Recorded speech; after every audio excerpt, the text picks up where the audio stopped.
Hi, my name is Dale and I'm a third-year medical student, and today I wanted to show you how I answer 10 USMLE practice questions in real time. I won't go a ton into the content behind it. That's a video that I'm happy to make if people are interested. In this, I just wanted to show you more of like the timing and the thought process that was going through my head as I was answering these questions. So with that, let's go into a 10 question block.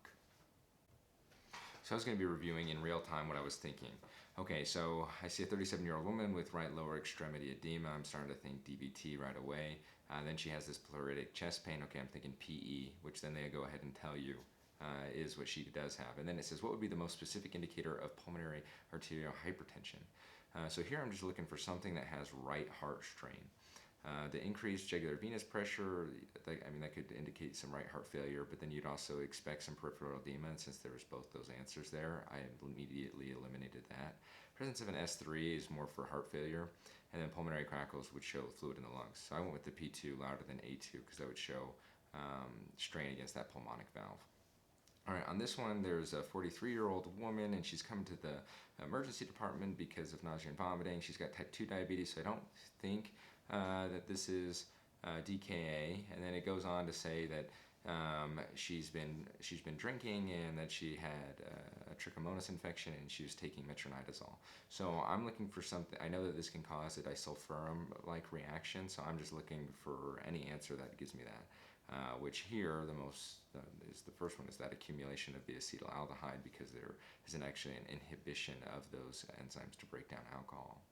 Moving on to question number 3. Man, this is going faster than I thought. So this guy is coming in for right shoulder pain. It's reproduced when he's asked to externally rotate the shoulders. Okay, so here I'm thinking, okay, what externally rotates the shoulder? They already said the teres minor, so which of the following will do so? I'll be honest, I wasn't sure on this question. I knew it wasn't the pec, and the subscapularis and supraspinatus and the trapezius, I actually did not remember what any of those did, but from the anatomy I knew that the infraspinatus sat just above the teres minor, so I figured it would have a similar mechanism of action, and which is the answer choice that I think I eventually went with. But you can see me here kind of struggling because I couldn't remember what was the right answer.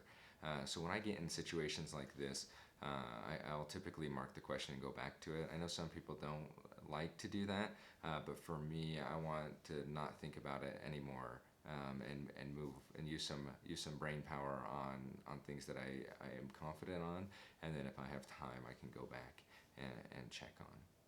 So here I am, like I said, struggling. I went ahead and marked that question.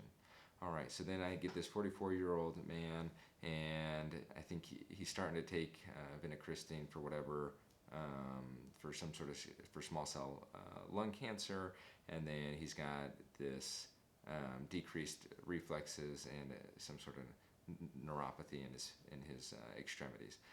So vincristine, this is one of the ones that I just memorized. I knew that its mechanism of action was to work on the depolymerization of microtubules. So I just looked for that answer immediately. Some of these other answers on here, which included like the synaptic endocytosis. Like, first of all, endocytosis isn't what happens. Typically the mechanism of action of botulism, say that 3 times fast, is it prevents exocytosis. Endocytosis, and I'm sure somebody could tell me, but that might be the actual mechanism of action of tetanus. I haven't looked at a lot of these things in a long time, so I'm just trying to explain how I would look at this if I didn't know all the answer choices. Preferably, if I were trying to study and take step 1, I would know every single answer choice and why it wasn't correct. That's like the best guaranteed way to score well. So moving on, a 10-year-old girl, she's brought to the office. She's got Marfan. So this is really a question about genetics.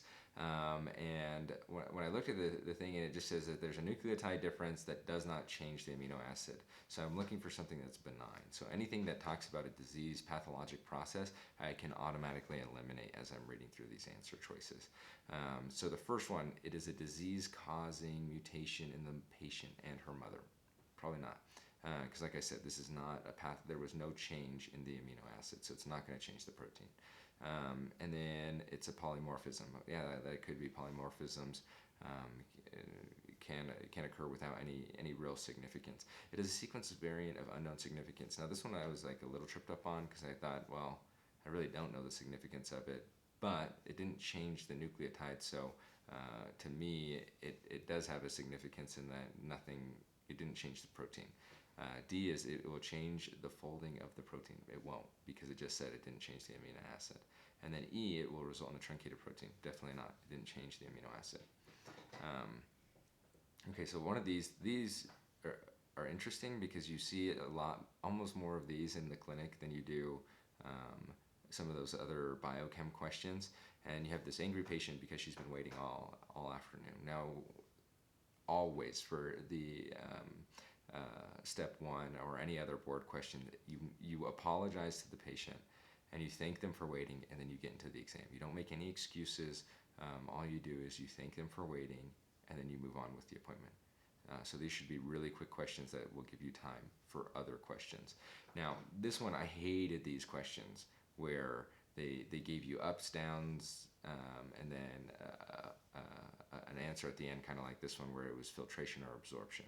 Now this one was hard for me because I wasn't entirely sure, because I didn't remember if the atrial baroreceptor firing rate increased or decreased with shock.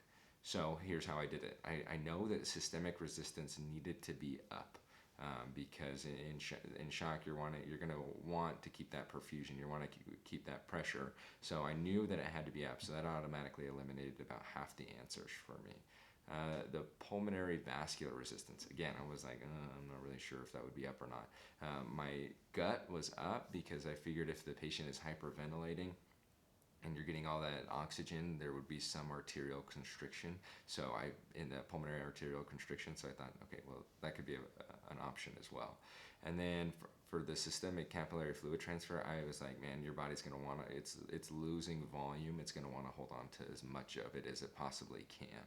So I was going to look for an answer that for sure had systemic vascular resistance up, and then for answer choice that had that there was an increase in absorption. So when looking through that, it looked like that the only answer that had an increase in resistance and an increase in absorption was, it looks like, answer D, and that was the one that I went ahead and went with. I marked this question as well, I think. Maybe I didn't, but I wasn't entirely sure on that. All right, and so in this question, this is just a straight up anatomy question. Why it pays to actually learn the anatomy. I wasn't entirely sure about this, but immediately I look at the CT scan, they have an arrow. I'm thinking they're probably asking me what this is, whether it's, and specifically what the location is. So the fluid is present where?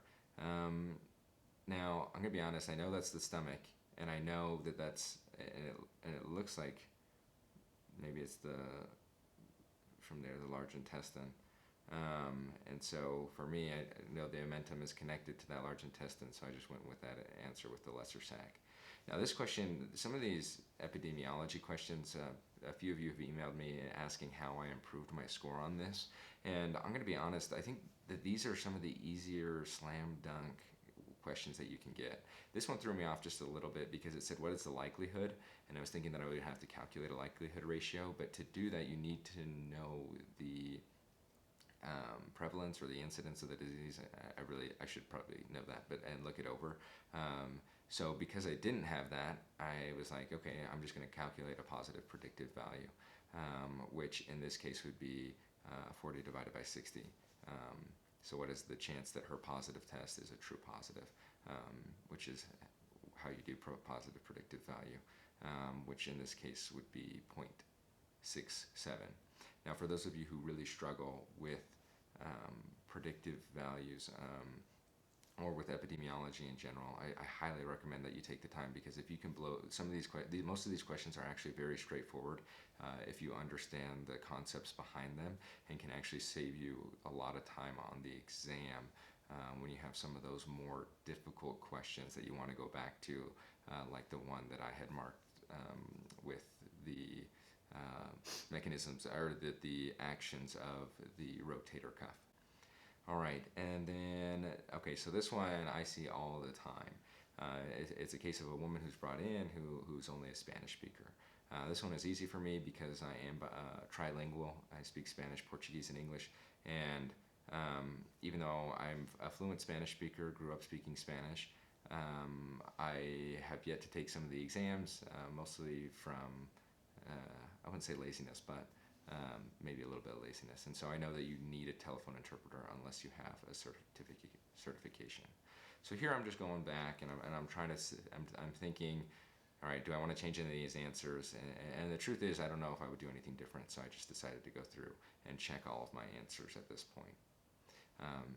And I mean, I know through this 10 question block, these are one of the ones that'll make you feel really good. I was fortunate, I marked 4 and I got the 4 correct. Some of the ones I was very confident on, but I didn't change any of my answers. I think sometimes when I do change them, I end up changing them to the wrong answer. But anyway, so that was just a quick overview of how I was going through this in real time. I know some of you were interested in that. Please let me know if you'd like something similar, or if you want me to do more content review in the future. All right, so I hope you enjoyed the video. I just wanted to show you how I did timing and how I went through each question in real time with a little bit of commentary, maybe a little bit of content. If you are interested in taking that free sample test, I've linked in the description below the USMLE's website. And if you'd like more videos on content, or on the actual content of the exam, or how to actually go through how I go through questions in more detail, or how you should know every single answer choice, things like that, please let me know. And if you haven't seen my video on my Step 1 schedule or on my MBME scores, go ahead and check that out now.